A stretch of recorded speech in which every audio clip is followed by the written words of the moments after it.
Hi, welcome to another video. In this video, I'm going to show you my way of if I want to bind something with my Zutter Bind-It-All that are different sizes of paper or different sizes of tags or what have you.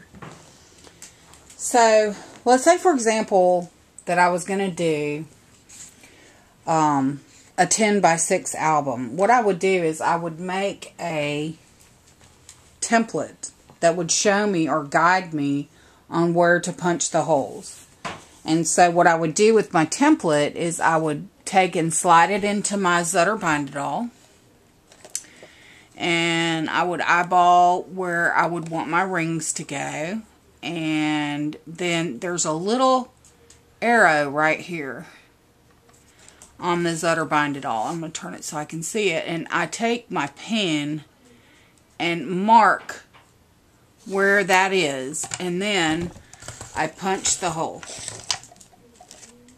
And then I do the same thing on this side.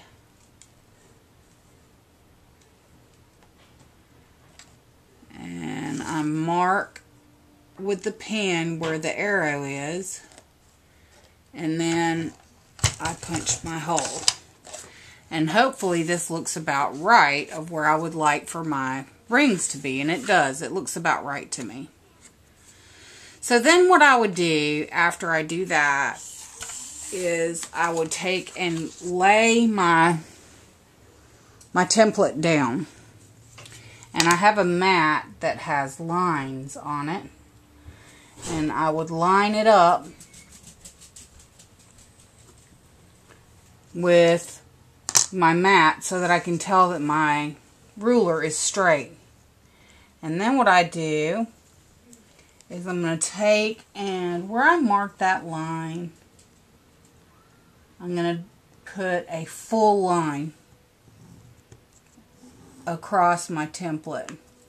And I'm going to do the same thing with the one that I marked down here. Mom. I'm doing a video. Okay, and so I'm going to make a line right here. Now what this does is when I get ready to punch something with my Zutter Bind-It-All that is not, well, that might be different, in other words, than my other papers. Let's just say, for example, I want to put this card in to this size of an album. So then what I would do is I would lay my template up on my card or whatever it is. And then I'm going to figure out where it is that I would like the holes to be punched. And I can tell I want it right about there. I hope that you can see this. I want it right about here because I don't want it to fall into these next holes. And I don't want it to be all the way to the top. Or maybe I do want it to be all the way to the top. In which case I would just move it like that. Then what I can do to punch the holes, I've got my template, is I can just line my line up with the arrow in the Zutter Bind-It-All. And then punch my holes. Now I'm not going to punch because this is not the, I don't want to put this in this book, but that gives you the idea. So let me do something else that would be a different size. Let's see. Okay, say for example I want to put this tag in.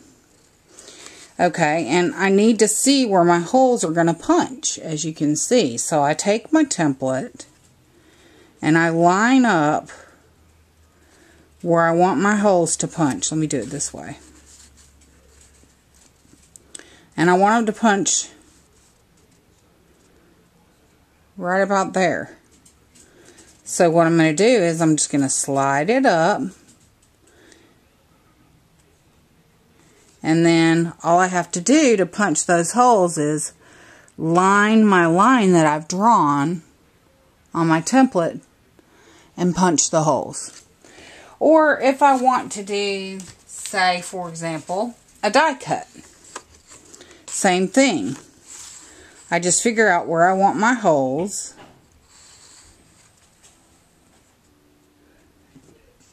Line it up. Put it down, line up my line, put it down in the hole puncher, and punch my holes.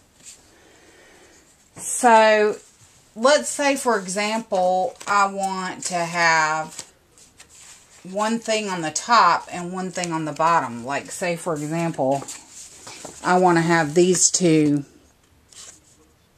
envelopes for tags. And I want to have one on the top and one on the bottom. So what I'm going to do is I'm going to line this up on the top portion of my template. Put the line into the Zutter Bind It All. Line it up with my arrow and punch. Lay this down. I'm going to mark that one as the top so that I don't forget that that's what that is. Same thing here. I'm going to decide where I want my holes. I'm going to line my line up with my arrow on my Zutter Bind It All. I'm going to punch. And then I'm going to label this one for the bottom. And then I would be able to put those in. I hope that's kind of clear for you. It took me a little while to try to figure out how I wanted to do that when I want to put different size papers into a mini book or a journal. And so I thought, well, maybe I'm not the only one that had a hard time figuring that out. So that's how I do it. And if you have any questions, please leave me a comment or shoot me an email. And I'll be glad to answer you. And as always, thank you so much for watching. Until next time, bye now.